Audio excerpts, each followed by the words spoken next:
Welcome back to the movie show.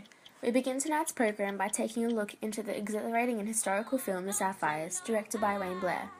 Beneath the movie's refined exterior, it has many incisive things to say about the Australian identity and the issues of racism and sexism in the late 1950s. Julie, an Aboriginal star played by Australian Idol finalist Jessica Mauboy, plays the role of the sumptuous lead vocalist of an Aboriginal singing group.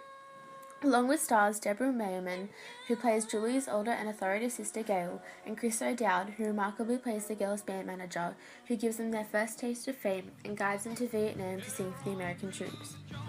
During the first scenes of the film, we are introduced into the world of outback Australia. The use of high angles throughout the first scene depicts the rustic lifestyle of Australian outback during the late 1950s. As we fast forward a few years, we are introduced to the sparkling trio of Gail, Julie and Cynthia, and are exposed to the girls' natural harmonies through their remarkable version of Merle Haggard's Today I Started Loving You Again. When the prejudiced judges give the prize to their tone-deaf opponent, they storm out, followed by telequest host Dave Lovelace.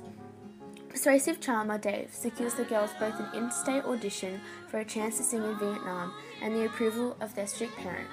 This is just one of the several just go with it moments as Blair races through the initial phases of the girls' careers timeline. We are later exposed to the difficulties faced when being caught between the two worlds of the outback and city life. The girls visit Melbourne to call on their long-lost cousin Kay, who gets the shock of her life to see the girls rock up in the middle of a pretentious white Tupperware party. Kay doesn't let them into the house, symbolising her not letting them into her world, and consequently rejects the opportunity to sing as a group once again. However, things turn around for the girls later on at a party, when Kay changes her mind and we see a sense of coming together through the music and dancing to the soul Sister Brown Sugar.